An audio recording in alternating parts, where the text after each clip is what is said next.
What's up, Integrity fam? We're back with Hacker Heroes. And today we're celebrating show number 5. And if you celebrate, you need a special guest. And this is why we have Rana Khalil today. And Rana Khalil is known for her YouTube channel, for her write-ups on Medium, and for much more. And all of that, we're going to hear in the interview right now. Hey Rana, thank you very much for being on the show with us today. How you doing? I'm good. How are you? I'm doing fine. Please tell me and the audience a little bit about you. Who's Rana Khalil? Okay. So hi everyone. My name is Rana. I have a bachelor's and a master's degree in computer science. I've been working in the computer security field for the past 3 years. So I started off in application security, and then I moved to pen testing at the beginning of this year. One last thing about me is I'm also a content creator. So I write blogs and I create videos about computer security related topics. Yeah, I've watched and read your blogs and videos, and those are great. But yeah, we will talk a little bit about that later. I want to know a little bit more how you got into IT security. Was it just university, or how did that turn out? Yeah, so short answer is yeah, university. It's a bit of a long story on how I transitioned because it was like I didn't do a degree in computer security, and that's not why I changed into it. So like my bachelor's degree was not just in computer science, it was joint honors in mathematics and computer science. So I have a very strong mathematical background, and in one of my courses, we learned about cryptography. That's where I was introduced to something called fully homomorphic encryption. And it kind of blew my mind. I don't know if you know what that is, but it just the fact that something like this is possible is just like out of the world. But for anyone that doesn't know what it is, it's essentially being able to do computations on encrypted data. So a use case for it is when you're storing your data in the cloud. You don't want the cloud provider to be able to see your data. You also don't want, if your account ever gets compromised, that the attacker or the person that compromised your account would have access to your data.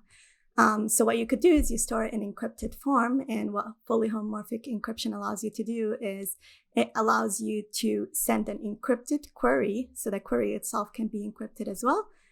It'll do computations on the encrypted data. It'll send you back an encrypted result, and then you could decrypt it locally on your computer. Something that hasn't, just for context, something that has been theorized to be true. I think since 1972, if I'm not wrong, by one of the RSA guys. I think it was Rivest, but only proven to be true in 2007 by someone that works at IBM. Anyways, so I'm trying to give you the short version over here. That was just amazing to me, so I wanted to do research in it, and that was the first area in computer security that I was introduced to, so cryptography. I ended up doing my honors project in that, and I was set to do my master's in that area as well. But at the end of my bachelor's degree, I was on a co-op program, so I do a work term at the end of every year.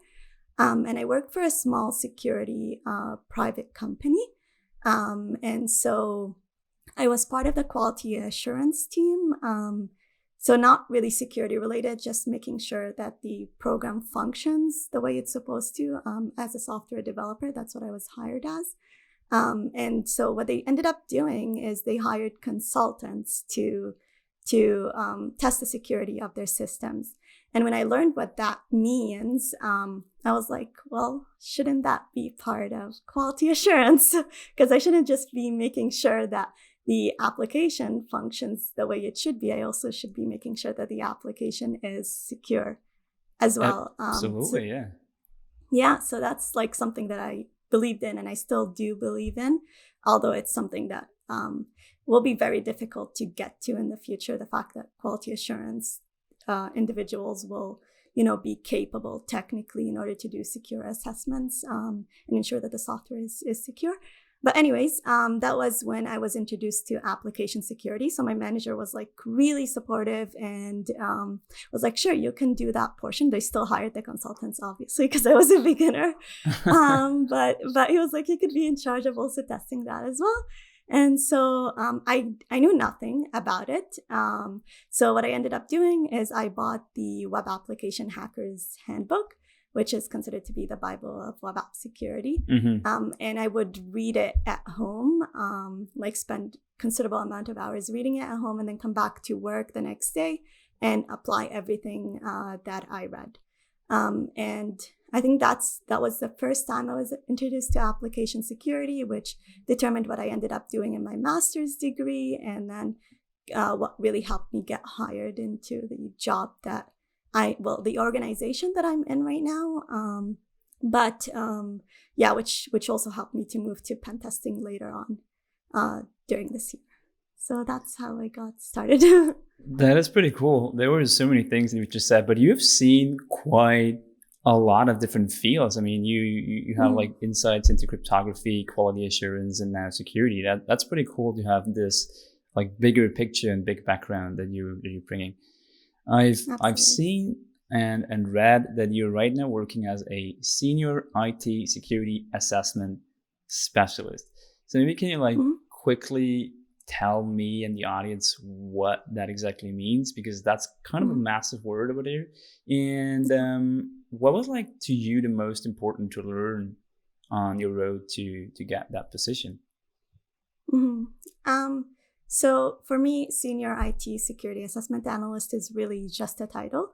It first started off as a security assessment analyst, as more application security. So I was pen testing or doing vulnerability assessments on web applications for about 2 years in the organization that I work in right now.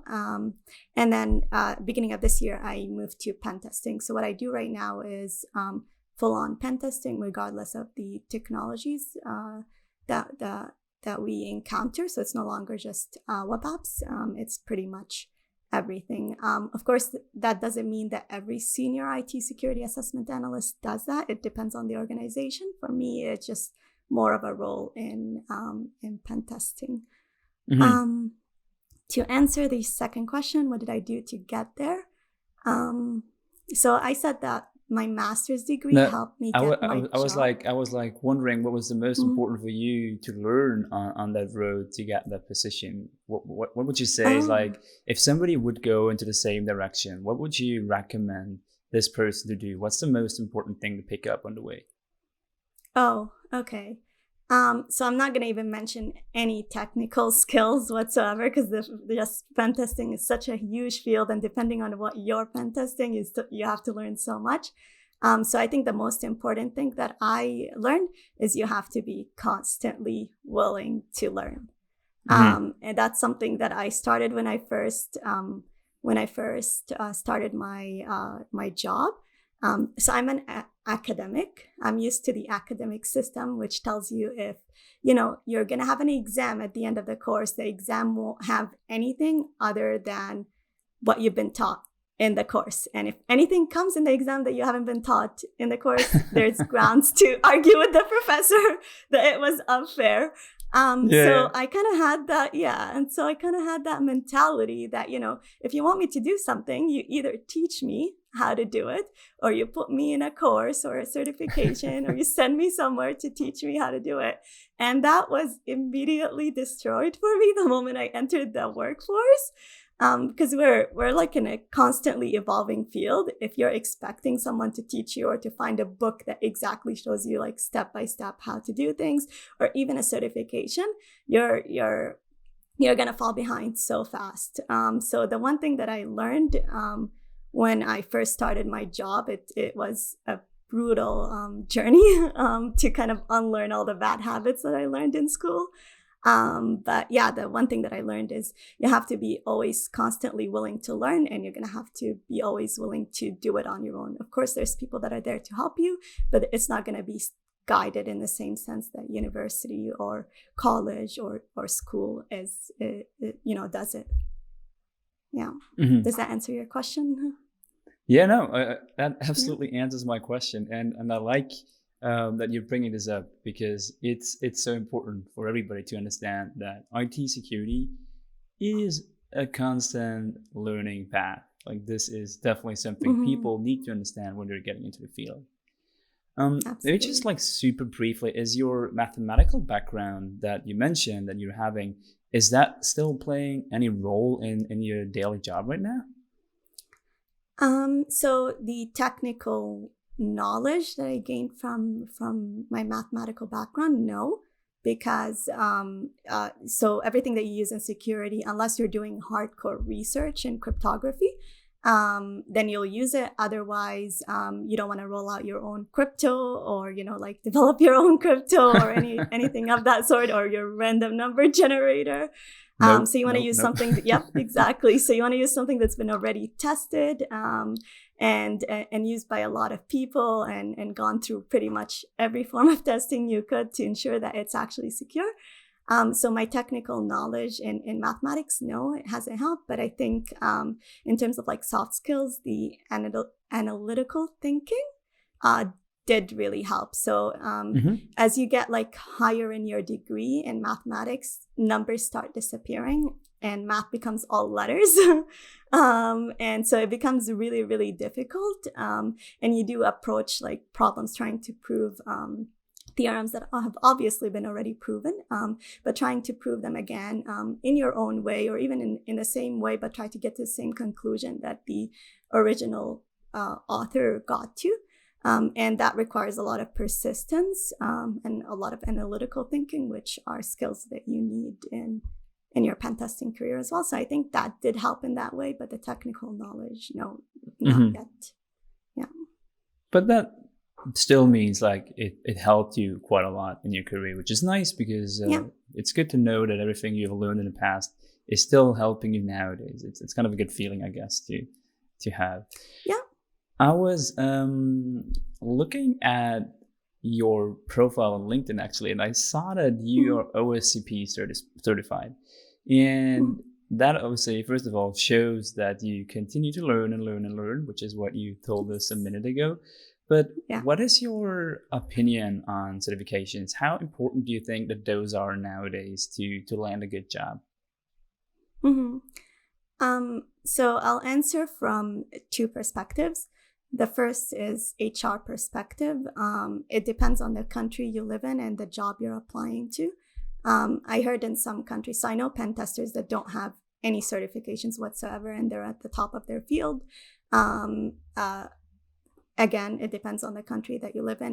If in order to bypass HR requirements, or in order to pass HR requirements, if you don't need it in your country, so it's uncommon, then you don't have to get certifications. But in certain countries, I think including Canada, so I've only been working here for 3 years in computer security. So I can't speak for the whole country as a whole, but you could see in the job description, there's always demands Hmm. for certifications. So to pass HR requirements, unfortunately, yes, in some countries you do need certifications, even if you have the experience. But from like my own perspective of like learning and growing, again, that would depend on person to person. I'm the kind of person, again, it comes from my academic background, that likes structured courses, likes, at least for the fundamentals, that I don't need to, kind of like go through so much pain and hard work in order to get them. And so I like certifications when I pick certifications, and that's why I picked the OSCP.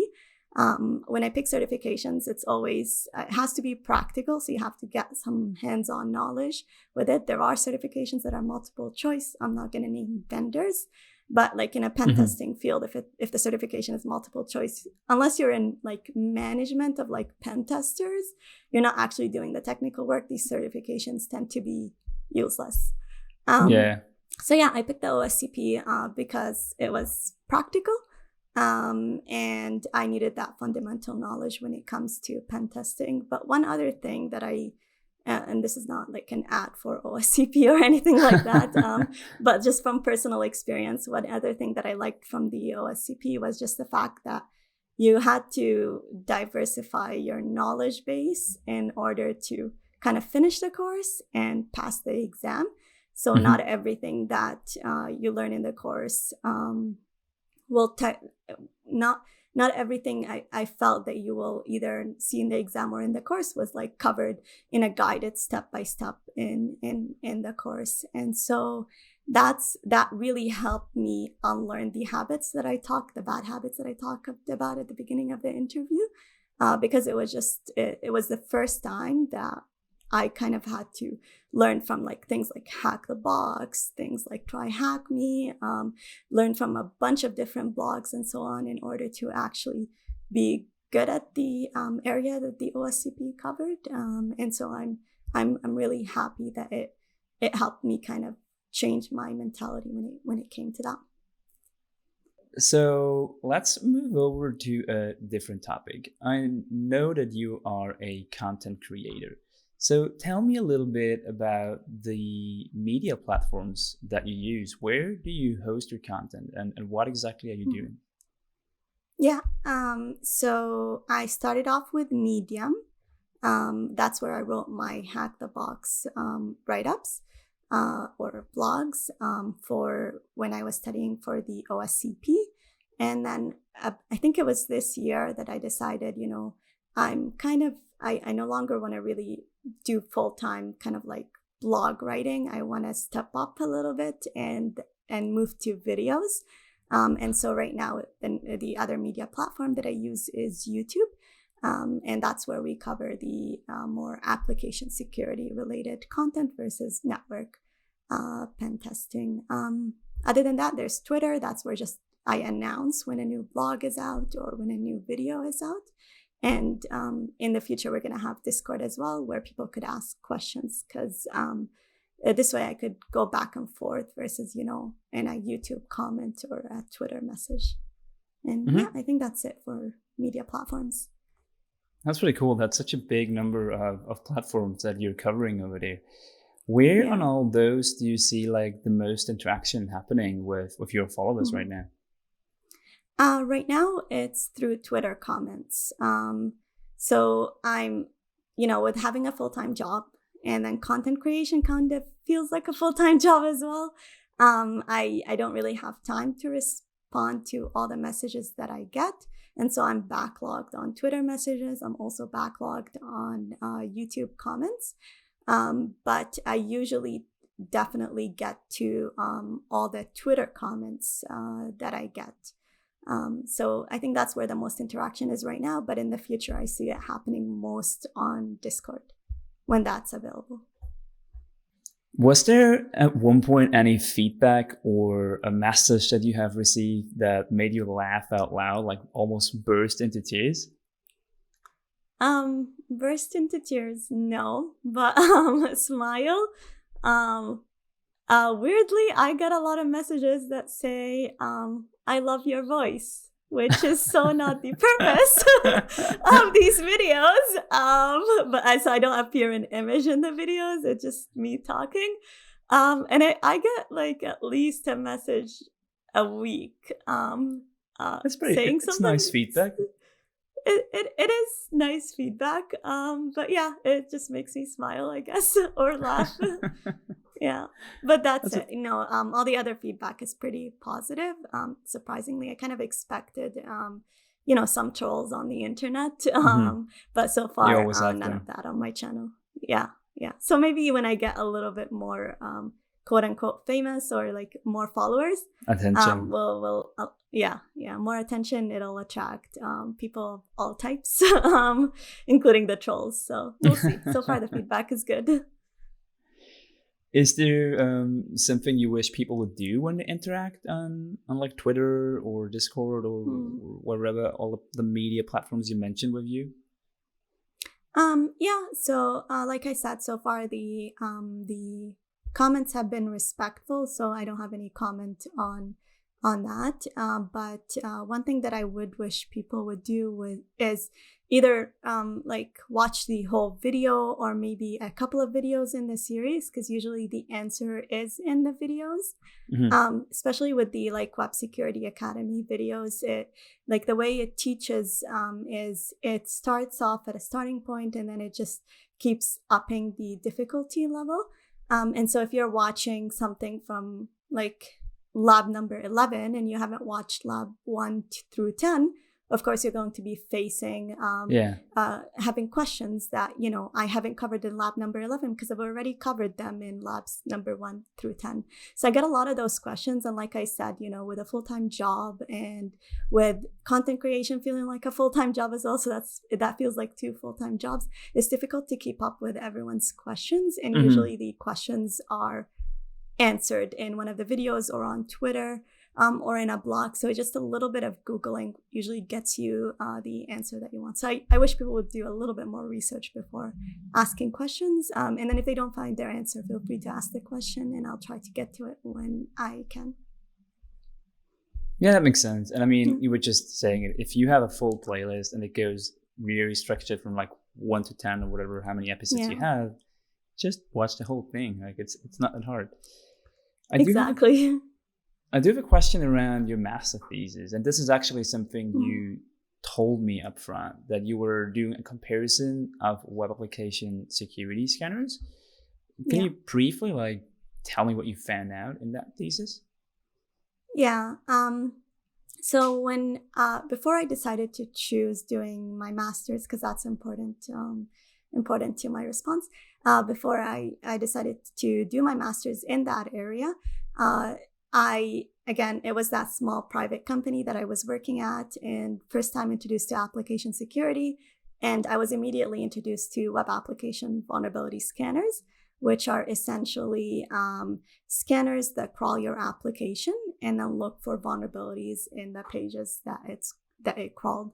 So it crawls your application and looks for vulnerabilities. So to me, who was a person who just started learning about all these different vulnerabilities in web apps, I was like, that's so amazing that you have a scanner that does all of that for you. About being myself, I was uncomfortable using a scanner when I didn't know how it works in like the back end, because how do you know it's doing its job? How do you know it's checking the right stuff and so on? And so that's what made me switch from my cryptography master's to my application security, web app security master's. And so I took a bunch of open source scanners because I did contact a few vendors that were paid and they didn't want to give me a free license, and these things cost like, some of them cost like $100K. They should have, but it would have worked to their disadvantage to do that. And I think they knew that. And so they didn't give me a license. Burp Suite Pro did. So the people at Portswigger were generous enough to do that. So that was also included in my master's research.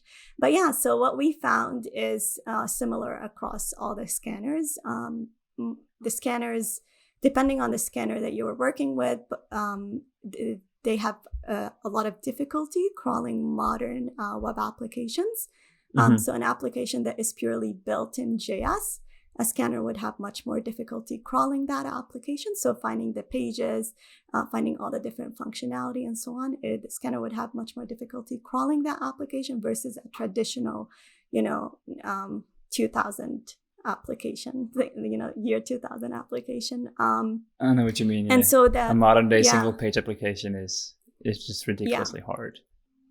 Yeah, exactly. And so the issue with that is if your application can't even get to the page that is vulnerable, it definitely will never report that vulnerability because it can't even see the page where that vulnerability exists. And that's one thing that was important. I wouldn't say discovery is something that is known as well, but I just confirmed it, is that when you're using a web app vulnerability scanner, you always want to feed it the links of all the pages in the application. So for example, in Burp, what you want to do is you want to set it in proxy mode and visit every page of the application, go through all the different steps in the application. And this way it's all recorded in Burp. And then when you start your scanner, This way it has visibility on all the pages that it might have not been able to get to on its own. So that's one thing in terms of crawling. In terms of like vulnerability identification, we found that it essentially only all the scanners essentially only find the low-hanging vulnerabilities, or what we call low-hanging fruits. Yeah, so things like logic flaws that require even like basic human understanding of how the application works. Obviously, scanners can't find that because all they do is they crawl the application, they map all the input vectors in the application, and they throw input at it. And then depending on how the application responds, they'll determine the likelihood of it being vulnerable. And so this makes it difficult for vulnerability classes like sometimes broken authentication and broken access control, which are usually logic flaws. And it also makes it difficult for vulnerabilities that require kind of like multiple iterations. So even like things like SQL injection, you have an inclination that it might be vulnerable, but you can't prove it until you keep modifying your query until it actually works, depending on the responses from the application. And a scanner is just incapable of doing that back and forth. Do you have a favorite vulnerability class? Because you just spoke about vulnerability classes. Yeah, so I don't know if logic flaws fall in a vulnerability class, but they're usually found in like broken access control and broken authentication. So I would go with that because those are usually the ones that scanners can't find, and you actually need a human being to kind of do that work for you. And they're the most interesting and usually the most destructive ones as well. So yeah. Yeah, no, those are great. I like those as well. Do you have any, you talked a little about Burp Suite. Do you have any tool that you added to your tool set recently, one that you really like? No, not recently. Mostly just used for web app stuff, Burp, and then the extensions again, nothing recent, but the extensions that I use for Burp usually. And then for like network assessments, it's just the normal tools that you would use, Nmap and Venom and all those other tools. So the classics. The classic tools. Yes, exactly. And they're classics for a reason, right? Like everybody is still using them, although some of those are, I don't know, like 20 years old. Those are still great. If you look at yourself, is there something where you say, in this specific area, I still have to learn quite a lot? Something where you would want to improve yourself, or something that you're really interested in? Yeah. So all the areas of computer security. So I could say like I'm comfortable with my application security knowledge, so my web application security knowledge, but that doesn't mean that I don't have so much to learn in that area. So for me personally, it does me well to kind of consider myself a beginner in all the different areas and just constantly keep learning. So yeah, my answer is all the areas in computer security. All the areas, yeah. That's actually already like a really good advice for new hackers, for newcomers, to hear that even like you, who's already like a senior and a seasoned penetration tester, still says there's so many things I still have to learn. So everybody is on the same page, basically. If you out there are feeling like you're an absolute beginner, just go for it. Speaking of beginners though, like, is there anything else? Like, what's the first thing you would share with somebody who is new to InfoSec? Yeah, just my original advice at the beginning of the video, which is always keep on learning, and always be persistent in everything that you do, whether it's learning or like trying to exploit something. You know, you might not be able to exploit it right now, but like everything that you learn trying to exploit it will come in handy in the future. So just keep on learning and be persistent in the way you do things. Yeah. Sweet. Yeah, that's solid advice.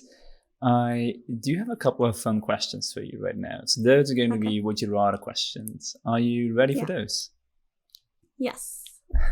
Yeah. So there's going to be 5, and they're getting a little more ridiculous to the end, but I will start with the easy one first. I mean, they're not hard or easy, but like the more normal one first. Would you rather want to record videos covering publicly known findings, vulnerabilities, or would you rather do like videos on security research?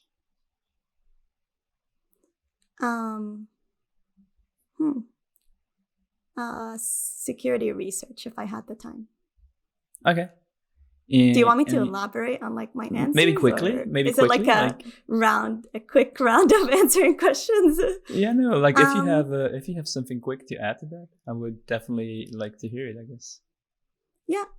It just in general, I like doing a lot of security research. It would be fun to kind of expose, I guess, the general public on that methodology, because you do see a lot of people covering newly found vulnerabilities, right? So security research, I feel, is something that we're lacking in the YouTube quote unquote YouTube world, and so yeah, that would be something that I would like to cover if I had the time, which I don't right now. So it will come eventually, and I would watch that. Like if you put out some security research and content on YouTube, I would be definitely the first watcher. I tell you that. All right, the next one. Would you rather search for command injection or, and yeah, I was writing this down, business logic vulnerabilities, but you kind of answered this before, I guess. Yeah, definitely business logic vulnerabilities. But command injections are pretty attractive as well because those give you remote code execution. But yeah, my favorite class is business logic. Business logic vulnerabilities. Yeah. Would you rather try to hack a smart watch or a smart fridge? They both feel useless to hack. I guess a smartwatch because maybe it syncs to your phone and that might have information, like personally identifiable information versus a fridge. But yeah, I'll go with the smartwatch. Yeah, but a fridge tells quite a lot about the person living in that flat. True. I guess I'm more interested in your address and where you go versus what you eat. So I don't know what modern fridges these days record. I have no idea either. I think they even store addresses. You know, like they check if your milk is empty and they order new milk. That's crazy. Interesting. So yeah, I guess it does give you kind of indication on the stores that the person visits, which should be in the vicinity of where you live. And yeah. They're both good choices. Yeah, they're both good choices. Let's go with that. Yeah. Would you rather collaborate on a video with your country's president or with a pop star of your choice?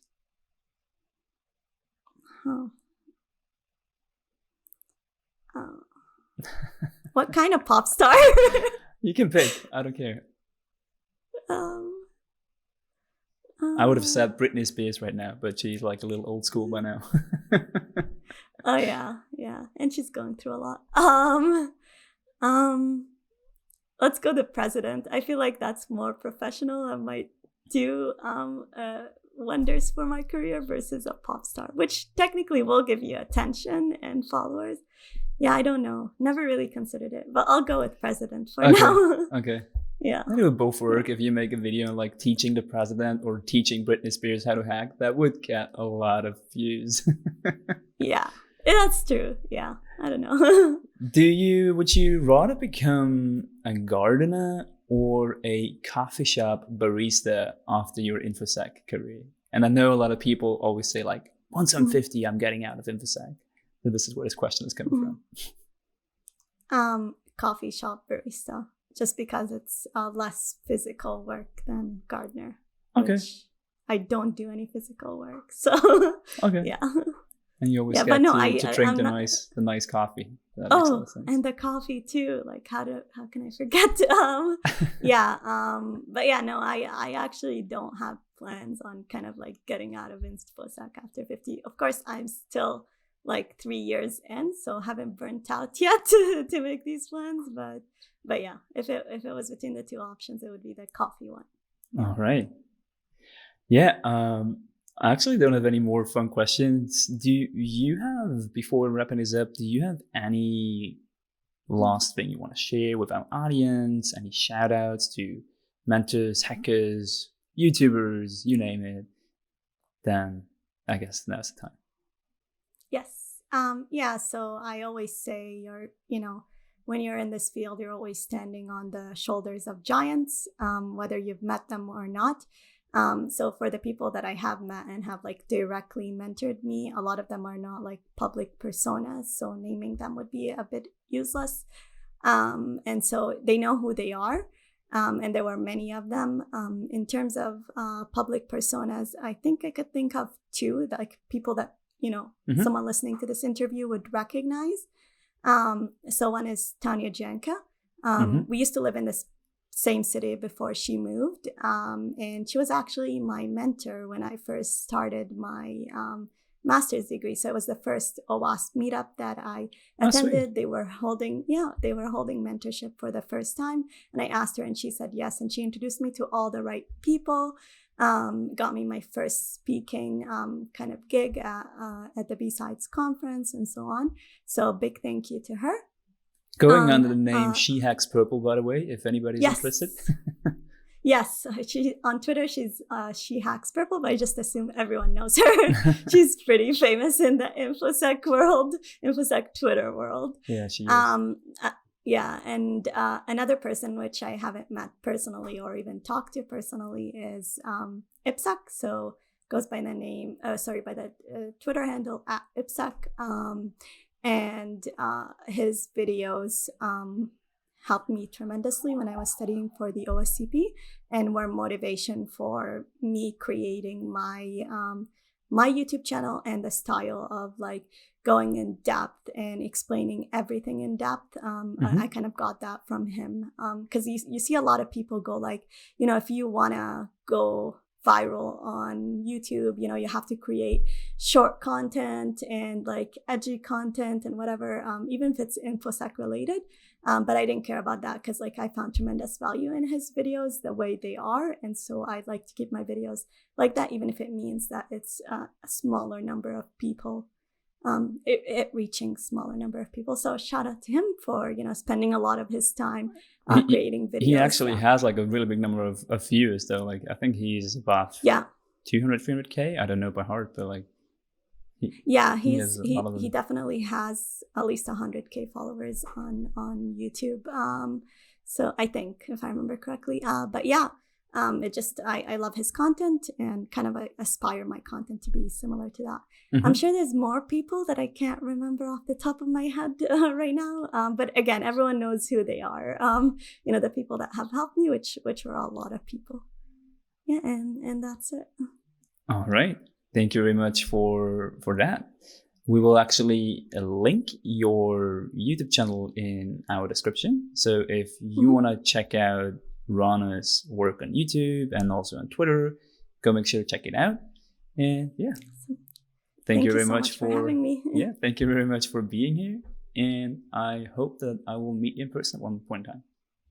Yes, definitely when COVID is over. Yes. Thanks again for having me. Thank you once again, Rana, for being on the show with us today. And I would recommend you right now to go down to the description section and check out Rana's channel because there's a lot of great stuff to find over there. And speaking of Hacker Heroes number 6, which is coming up next week, I am having another special guest for you, and I'm speaking of DC Cybersec. So looking forward to talking to DC. See you again next week. Subscribe in the top right corner. Give this video a like, and I'll hear you folks soon.